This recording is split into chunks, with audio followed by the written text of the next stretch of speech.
역시 근숙이 언니밖에 없었다. 그런 부탁을 하고 온 지 며칠 안 돼 언니가 찾아왔다. 대학생을 구하는 취직 자리가 생겼다는 것이다. 잘만 되면 미군 PX에 취직이 될지도 모른다고 지레 흥분해서 언니답지 않게 수선을 떨었다. 정말 PX에 취직이 된다면 그건 흥분할 만한 일이었다. 근숙이 언니한테 어떻게 그런 연줄이 생겼나 했더니 PX 안에도 한국물산 매장이 있는데 그런 위탁 매장을 몇 개씩이나 운영하여 돈을 많이 번 사장한테 납품을 하는 사람을 잘 안다는 것이었다. 조금 더 자세히 파고 들어가니 그 납품업자의 아내가 근숙이 언니네 점포에 새들어 수예품 가게를 한다니 몇 다리를 건넌 것인지 머리가 복잡해지면서 그닥 믿음이 가지지 않았다. 그쪽에서 어떤 일을 시키려고 꼭 대학생을 원하는지도 분명치 않았다. 그러나 납품업자가 아닌 그 사장님이 직접 보자고 했다니 나 모르게 중간에서 애들을 많이 쓴 것만은 알아줘야 할 것 같았다. PX에 출근하기 전에 집으로 찾아오라고 했다는 것이었다. 허순구라는 그 한국물산의 사장 집까지는 근숙이 언니가 같이 가주기로 했다. 납품업자로부터 받은 주소와 약도를 가지고 이른 아침에 전차를 타고 종로까지 갔다. 허 사장네는 관운동이었다. 약도로 봐서는 찾기 쉬운 집이었다. 너한테 미리 말해둘 게 하나 있어. 화신상회에서 안국동 쪽으로 얼마 안 가다 오른쪽 골목으로 들어서면서 근숙이 언니가 콧등을 난처하게 찌그러뜨리며 말했다. 보나마나 안 좋은 일 같아서 나는 걸음까지 멈추면서 따질 태세를 취했다. 뭔데? 너 화내면 안 돼. 내가 속인 게 하나 있어. 누가 누굴 확실히 다 말해주지 않으면 나 안 갈 거야. 내가 널 영문과라고 했어. 서울대학이라고 하니까 그렇게 좋아하더래. 그러면서 무슨 과냐고 묻더라고.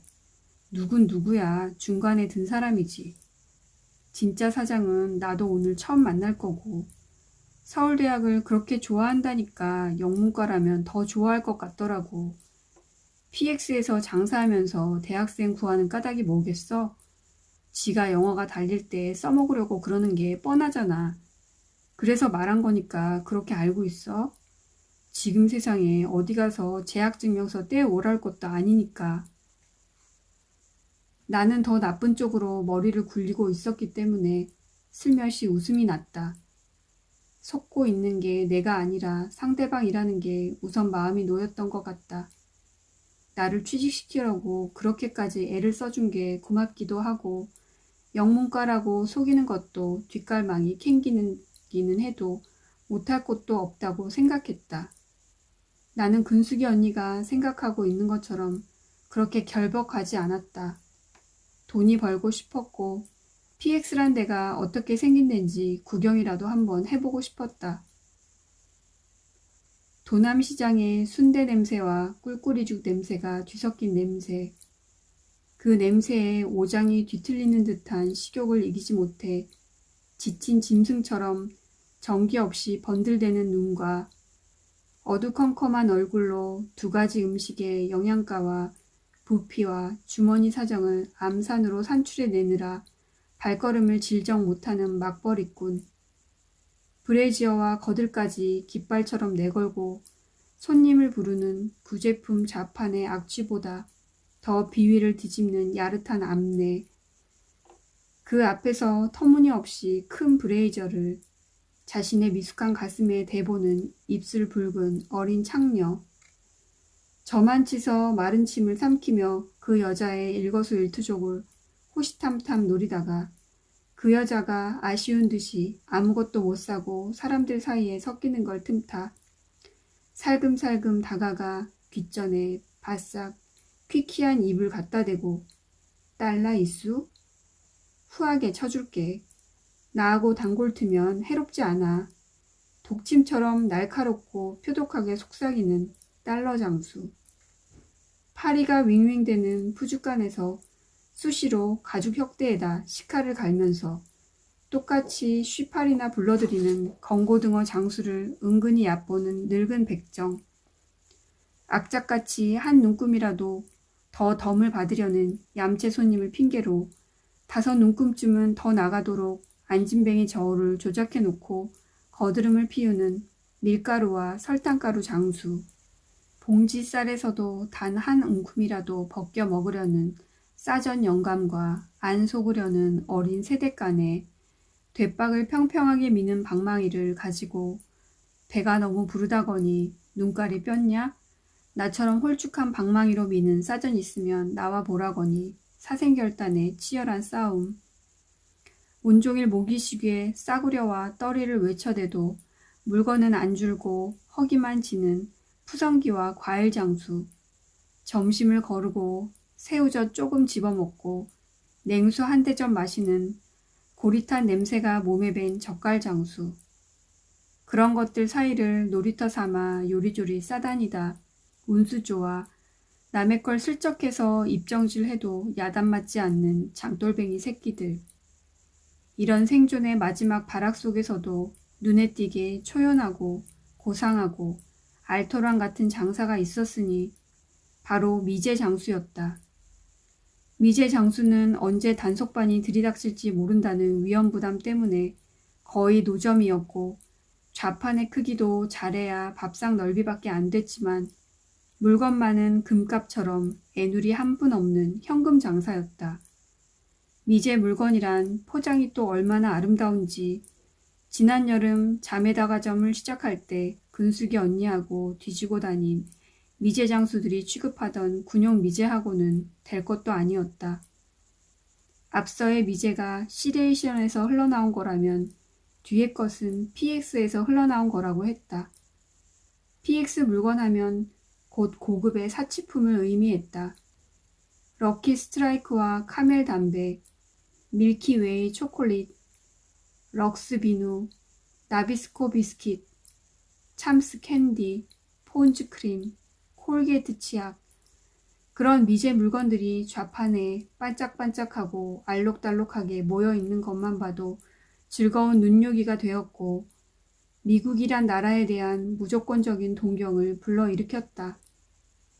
구질구질한 시장 속에 남대없는 꽃밭 같은 이 작은 좌판들이 곧 미국의 부와 문화의 상징이었던 것이다.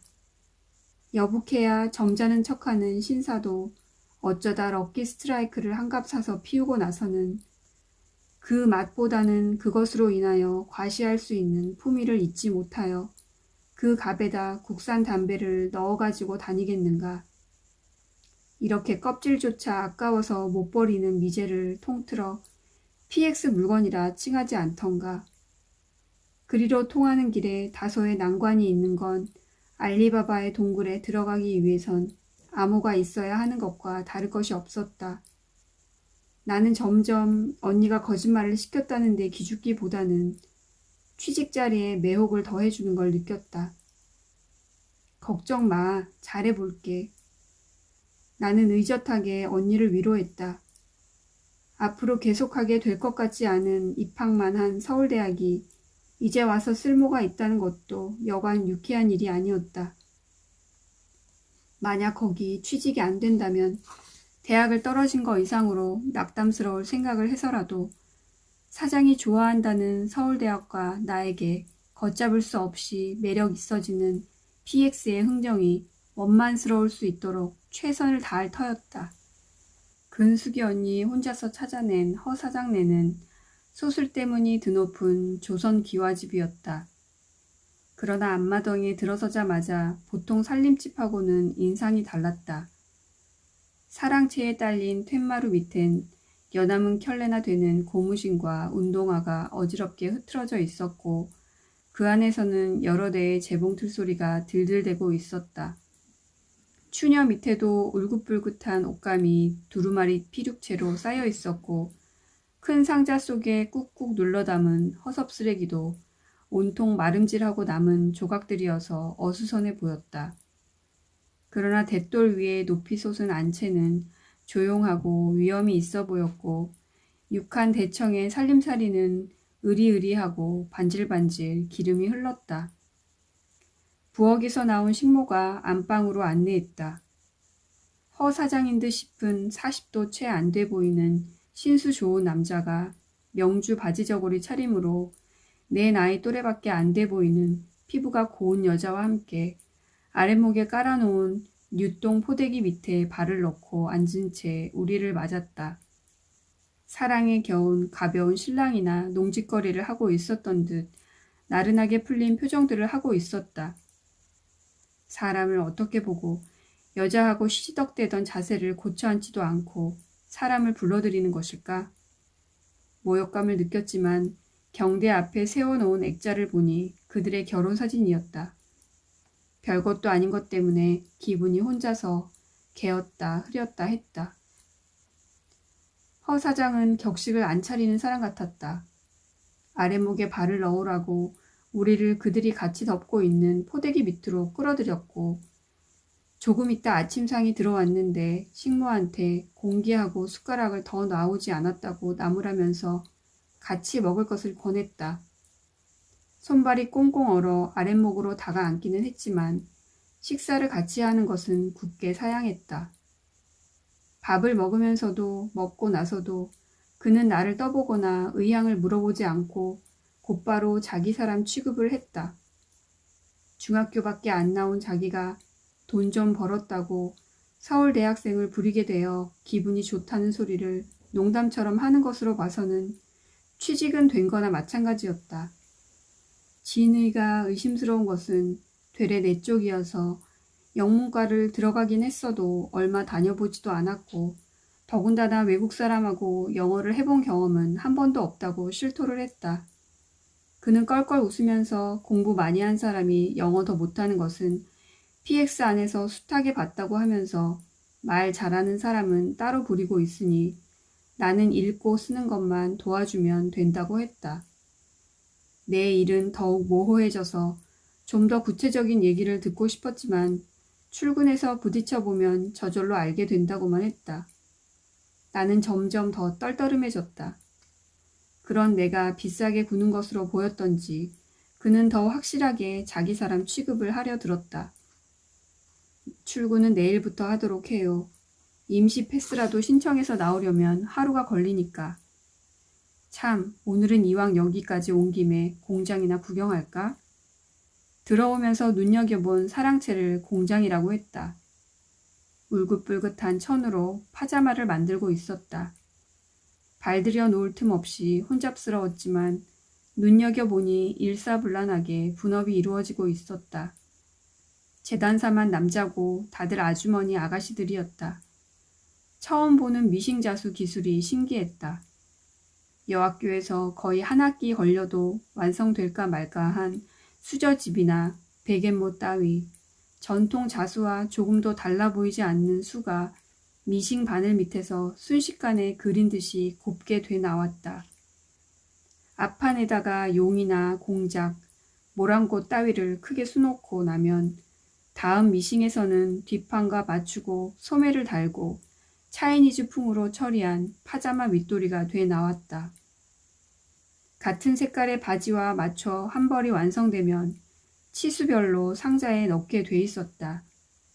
수가 아깝게도 천은 번들번들하고 올이 잘 풀리게 생긴 인조견 천이었다.